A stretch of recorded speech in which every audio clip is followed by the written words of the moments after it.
भारतीय संसद की नई बिल्डिंग में अखंड भारत का नक्शा लगाए जाने पर भड़के नेपाल के विपक्षी दलों ने अब नापाक चाल चली है। काठमांडू के मेयर बालेंद्र शाह ने अखंड भारत के जवाब में अपने ऑफिस में नया ग्रेटर नेपाल का नक्शा लगाया है।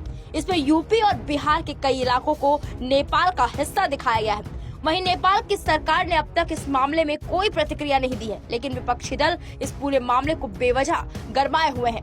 केपी ओली और उनकी पार्टी समेत कई विपक्षी दलों ने प्रचंड सरकार से मांग की है कि वो अखंड भारत के भित्ति चित्र के मुद्दे को भारत के साथ उठाए। इस बीच भारतीय विदेश मंत्री एस जयशंकर ने एक बार फिर साफ कह दिया कि ये नक्शा सम्राट अशोक के साम्राज्य को दिखाता है। काठमांडू के मेयर इस समय बेंगलुरु में है और अपनी पत्नी का इलाज करवा रहे हैं। उन्होंने अपने भारत दौरे से पहले इस नक्शे को अपने कार्यालय में लगवाया था। एक समय में नेपाल का साम्राज्य पूर्व में तिस्ता से लेकर पश्चिम में सतलुज नदी तक फैला हुआ था। हालांकि ब्रिटेन के साथ युद्ध के बाद नेपाल को ये बड़ा इलाका गंवाना पड़ा था। इस युद्ध के बाद मेची से लेकर तिस्ता और महाकाली से लेकर सतलुज तक का इलाका हमेशा के लिए भारत का अंग हो गया था।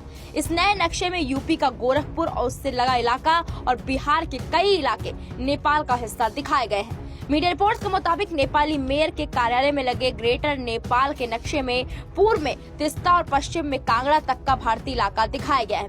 इतना ही नहीं, नेपाल में अब ये मांग उठ रही है कि इन इलाकों को नेपाल को वापस किया जाए। भारत समर्थक कही जाने वाली नेपाली कांग्रेस पार्टी के नेता गगन थापा ने कहा, नेपाल सरकार को आधिकारिक रूप से ग्रेटर नेपाल का नक्शा प्रकाशित करना चाहिए। अगर एक देश सांस्कृतिक नक्शा प्रकाशित करता है और आगे बढ़ता है तो नेपाल को भी ग्रेटर नेपाल का नक्शा प्रकाशित करने का अधिकार है। अगर नेपाल नया नक्शा प्रकाशित करता है तो भारत को इस पर आपत्ति नहीं जताना चाहिए, इसकी बजाय भारत को इसे स्वीकार करना चाहिए।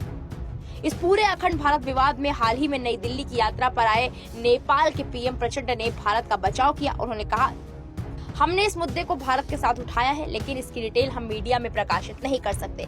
इसके जवाब में भारत ने कहा था कि ये एक सांस्कृतिक और ऐतिहासिक नक्शा है, न कि राजनीतिक नक्शा। इस नक्शे के अध्ययन की जरूरत है, लेकिन मैंने इस मुद्दे को भारत के साथ उठाया था। इससे पहले अखंड भारत नक्शे के मामले में नेपाल के पूर्व प्रधानमंत्री बाबूराम भट्टाराई ने भारत को चेतावनी दी थी। भारत और नेपाल के बीच इस समय कालापानी, लिपुलेख और लिपियानधुरा को लेकर सीमा विवाद है। ये सभी इलाके अभी भारतीय नियंत्रण में हैं और नेपाल इन पर अपना दावा करता है। साल 2020 में चीन के इशारे पर नाचने वाले केपी ओली ने इन इलाकों को नेपाल का हिस्सा बताते हुए नया नक्शा जारी किया था। इसके बाद दोनों के बीच रिश्ते रसातल में चले गए। अब इस पूरे मामले को लेकर आपकी क्या राय है, कमेंट बॉक्स में जाकर जरूर बताएं।